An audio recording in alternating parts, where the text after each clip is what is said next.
자, 그러면 이어서 이번에는 교육 사회학에 대한 부분을 정리해 보도록 하겠습니다. 여러분 교재에 잠깐만요. 154쪽을 펴보시면 우리가 늑대소년의 영화 속 장면을 통해서 사회화에 대해서 이해해 봤는데요. 두 번째 단락에 뒤르케임에 따르면 나오죠. 줄쳐보세요. 교육 사회학자 유명한 두 사람으로서 뒤르케임과 두 줄 내려오면 파슨스가 나오는데요. 사회화의 별표를 하세요. 늑대소년이 식사 예절을 배우는 장면을 우리가 확인할 수 있었고, 이와 같이 우리가 어린 시절에 어른에게는 존댓말을 하는 거야, 이런 동양 문화를 배우면서 자랐습니다. 그래서 문화, 규범, 사회적 가치 등을 내면화, 우리가 받아들여서 그대로 실천하도록 한다라고 하는 것이 무엇을 뜻하나요? 사회화를 의미한다라고 볼 수가 있겠습니다.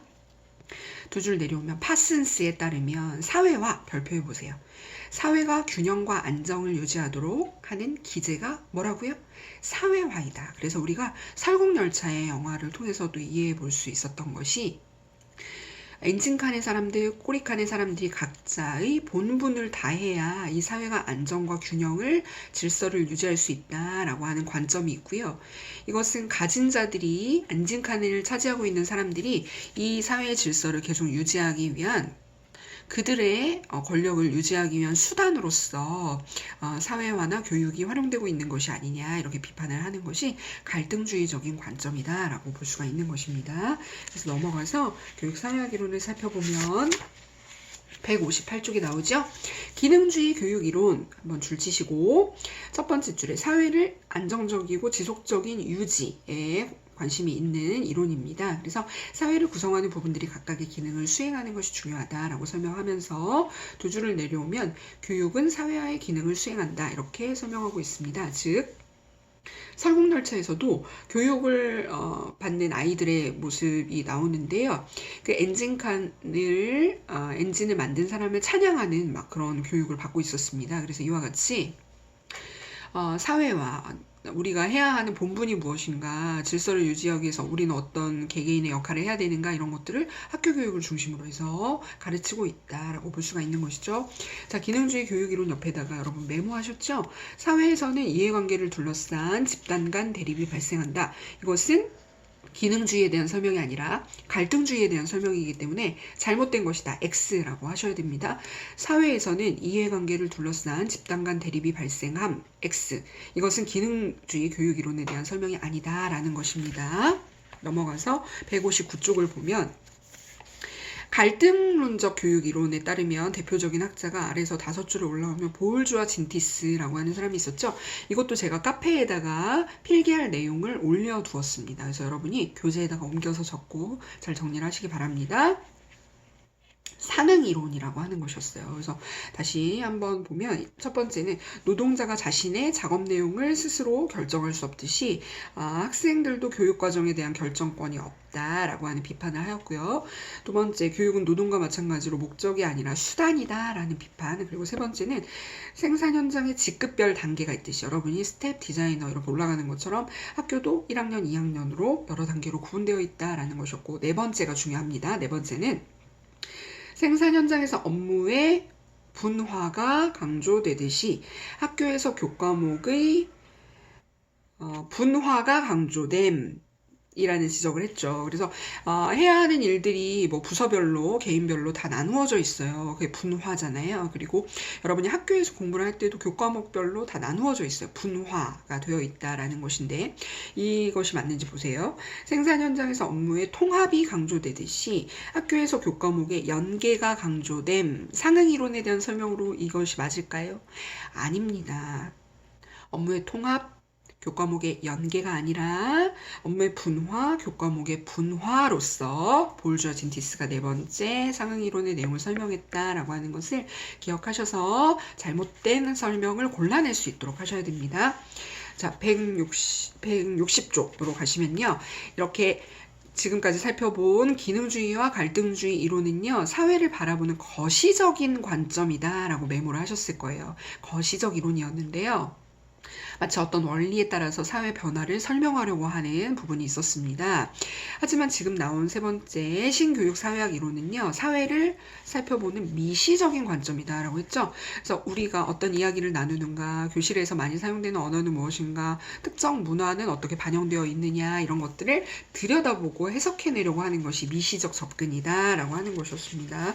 그래서 161쪽으로 가시면 세 번째 줄 끝에 해석학적 이론이라고 나오죠. 이것도 정글의 법칙을 통해서 우리가 부족의 생활사를 체험해 볼 수 있는 것처럼 미시적 접근, 해석학적 이론도 여기에 해당이 된다라고 하는 것입니다. 그리고 163쪽으로 가면 6번의 교육과정 사회학 이론이 있는데요. 이것은 교과서에 있는 그림이 남자 그림이 더 많은가, 여자 그림이 더 많은가 등을 통해서 의사를 남자로 표현하고 간호사를 여자로 표현했다. 그럼 어린아이들이 교과서를 가지고 공부를 할 때, 아, 나는 의사가 되고 싶었는데 여자아이는 의사가 될 수 없나 봐. 이런 편견을 가질 수 있기 때문에요. 교과서 안에 담겨있는 어휘라던가 사진, 그림 같은 것들을 들여다보고 분석하는 시도를 한 것이 바로 교육과정 사회학 이론이고, 이것도 미시적 접근을 했다라고 볼 수가 있겠습니다. 그래서 거시적 접근과 미시적 접근을 여러분이 잘 구분할 수 있도록 해야 할 것입니다. 자, 그러면 이제 쭉 넘어가서 182쪽에 상담 이론을 살펴볼게요. 176쪽입니다. 죄송해요.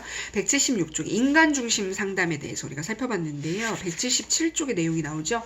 진실성, 긍정적 존중, 그리고 공감적 이해라고 하는 세 가지 말고 인간 중심 상담에 행동 시연이 포함된다. 이렇게 나오면 잘못된 것이었습니다. 행동 시연 X라고 메모를 해두시고요. 인간 중심 상담에 포함이 되지 않는다라고 골라낼 수 있도록 해야 할 것입니다.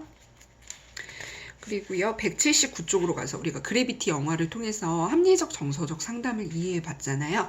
A, B, C, D, E라고 하는 절차에 따라서 이루어집니다. A는 Activating Event, 문제를 일으키는 구체적인 사건이 있었다. 그래서 영화 속에 라이언 박사가요, 지구에서 딸을 사고로 잃는 사건을 겪게 되죠. B는 빌리프 시스템이에요. 사건에 대해 개인이 보유한 신념과 생각입니다. 그것으로 인해서 삶이 무의미하다고 느끼고 자기가 죄책감과 슬픈 우울감을 이제 느끼고 있는 상황에서 C, 신념과 생각에 대한 결과로 나타나는 행동. 우주상에서의 미션을 적극적으로 수행해서 문제를 해결하려고 하기보다는 우주선에 전원을 다 끄고 나 이제 그냥 딸을 만나러 죽음을 택해야겠어 라고 포기하는 모습을 보이는데요. 여기서 가장 중요한 것은 dispute라고 하는 D가 핵심 절차입니다. 그래서 여러분 별표를 하시고 기억하세요. 깨트리는 겁니다. 그래서 비합리적인 신념이나 생각을 깨트리는 논박의 과정을 영화상에서는 우리가 조지 클루니라고 하는 그 상사가요, 자기 허리줄을 풀고 대신 그 우주 공간으로 사라지는 모습까지 봤는데 꿈속에 나타난다고 했었죠. 그래서 자네 지금 뭘 하고 있는 건가, 적극적으로 살아야 한다라는 생각으로 지금 정신을 똑바로 차리고 연습한 대로 다시 해보세요 라고 해서 잘못된 생각 깨트리는 dispute를 도와주는 역할을 했어요. 그리고 그다음에 E에서는 이제 effect, 효과를 기대할 수가 있습니다. 그래서 정상적인 삶의 궤도로 돌아올 수 있었다라고 하는 합리적 정서적 상담의 A, B, C, D, E 절차를 살펴본 것입니다.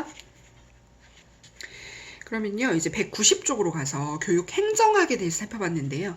교육행정 이론에 줄치시고 세 줄을 내려오면 교육행정학에 별표를 하셨죠. 교육행정학의 네 가지 이론을 살펴보았습니다. 동그라미 1번의 과학적 관리론이라고 하는 것은요, 191쪽으로 가면 일을 잘하는 미용실에서의 디자이너는 어떤 능력을 갖추어야 하는가 잘 분석을 해야 돼요. 과학적으로 직무 분석을 하고 그와 비슷한 사람을 인사적 선발을 통해서 뽑고, 그리고 그 사람이 다른 사람과 잘 어울려서 일을 할 수 있게 협동 관리를 해주고 무엇을 해냈는지 기능적인 감독을 할 수 있도록 합니다. 동그라미 2번은 뭐예요? 줄쳐보세요. 행정관리론이라고 하는 겁니다. 그래서 첫째 기획, 둘째 조직, 셋째 인사, 넷째 지시, 다섯째 조정, 여섯째 보고, 마지막으로 예산 편성이라는 절차를 통해서 일을 잘할 수 있으려면 무엇을 해야 하는가를 설명하고 있는 것입니다. 193쪽으로 가면 인간관계론이 나옵니다. 줄치시고요. 아래에서 7줄 올라오시면 끝부분에 비공식 집단, 그리고 그 아랫줄 정서적 사회적 관계에 줄치셨죠. 제가 일을 잘하고 능력이 있고 전문성을 갖추는 것만으로 사회생활을 잘 해내기가 어려울 수 있으니 비공식적인 조직을 잘 활용할 수 있는 센스를 갖춰야 된다라는 설명을 드렸어요. 194쪽으로 가면 동그라미 4번에 행동과학론이 있습니다. 이것은 여러분이 원장이 됐을 때 경영자로서 어떤 의사결정과 선택을 하는 것이 좋겠다라고 하는데 도움을 받을 수 있는 이론입니다. 그래서 지금 살펴본 이 네 가지 이론은 교육학의 무슨 영역이죠? 교육 행정학이다 라고 하는 것을 잘 골라낼 수 있도록 하셔야 됩니다. 다음으로 196쪽으로 갑니다. 자, 196쪽의 두 번째 줄에 학교를 중심으로 한 것은 아동 청소년을 대상으로 한 페다고지의 관점이다. 동그라미 하셔야 돼요. 그런데 평생교육은 성인을 중심으로 한 안드라고지의 관점이다 라고 하는 차이가 있는 거예요. 그리고 두 줄을 내려오면 학교 교육의 다양한 한계를 극복하기 위한 대안교육이 어디에 포함되나요? 평생교육에 포함되어 있다. 우리가 서머힐스쿨의 영상을 통해서 이해를 해보았습니다. 그래서 평생교육의 개념의 두 번째 줄, 요람에서 무덤까지 줄치시고 그 아랫줄에 지속되는 통합적인 교육이 뭐라고요? 평생교육이다 라는 것을 봤고요. 197쪽에 가면 평생교육의 유사용어로서 성인교육, 계속교육, 순환교육, 생애교육에 대해서 살펴보았습니다. 마지막 하나예요. 이제 쭉 가시면요. 199쪽에 학교교육과 평생교육을 비교해 보았는데 세 번째 줄 교육제도는 평생교육은 비형식적인 데 비해서 학교교육이 형식적이다 라는 것이고요. 두 줄을 내려오면 교육 대상이 여러분 비슷한 연령대의 학생들로 구성되어 있는 학교교육은 획일적, 그런데 평생교육은 교육 대상이 다원적이다. 그리고 두 번째 박스 세 번째 줄에 교육 결과 줄치시고 학교교육은 지식의 미래 효용, 내가 교육학개론 배워서 나중에 쓸 수 있을 거야 라고 하는 것인데 평생교육은 현재 효용이 더 중요하다라고 비교를 했습니다. 맨 마지막에 학습과 관련된 경험이라고 하는 것은 평생교육에서는 그 자체로 풍부한 자원으로 활용이 됩니다. 연령이 많은 삶의 경험이 높은 학습자들이 많이 모여있기 때문이에요. 근데 학교 교육에서는 경험이 중시가 되지 않는 경우도 많다. 어린 학생들이기 때문에 앞으로 배워나가면 된다 이렇게 생각하는 경우도 많다는 것입니다. 자, 이와 같이 총정리를 다 했어요. 여러분 객관식 17문제고 주관식 1문제입니다. 그래서 잘 정리하셔서 좋은 결과를 거두시기 바랍니다. 수고하셨습니다.